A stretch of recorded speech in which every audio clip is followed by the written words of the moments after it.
Hey, what's up guys? Sawadikap. So hari ni kita nak buat air yang mengingatkan hatnya ada po Bangkok. Kita nak buat Thai green tea dan juga Thai tea. So jom kita start. Okay, first kita akan buat Thai green tea. So yang ni korang pergi kedai cari teh hijau Thailand ni. Kita guna dalam 4 sudu teh. Campurkan 2 cawan air panas. Bagi dia kembang dalam seminit 2. Lepas tu baru tapis. And then masukkan setengah cawan susu pekat.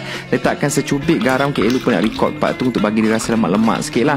Lepas tu letakkan air. Lepas tu letakkan susu cair. Lepas tu baru tuang kita punya teh hijau tadi.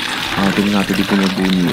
Dia punya pekatnya teh tu lalu kat telinga. Lalu kat telinga pula. Lalu kat tekak. Bunyi kat telinga. Kacau-kacau yang sedia untuk dihidang. By the way, sukatan ni untuk 1 jug lah. Bukan untuk seorang minum. Awas kalau minum seorang-seorang banyak ni. Okay.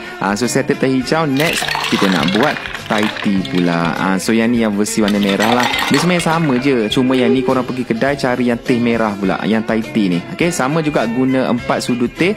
2 cawan air panas. Lepas tu lepas kembang baru tapis. Masukkan susu pekat sama juga. Garam secubit. Kacau-kacau. And sedia untuk dihidang. Actually antara dua ni KA lagi suka yang Thai green tea. Ada orang suka yang Thai tea. Korang lagi suka yang mana? Cuba komen kat bawah. And yang ni boleh hidang lah. Dia macam ala-ala duduk kat Thailand. Tapi kita buat sendiri kat rumah. Kokol lah rindu kan. Bulan puasa orang tak travel biasanya.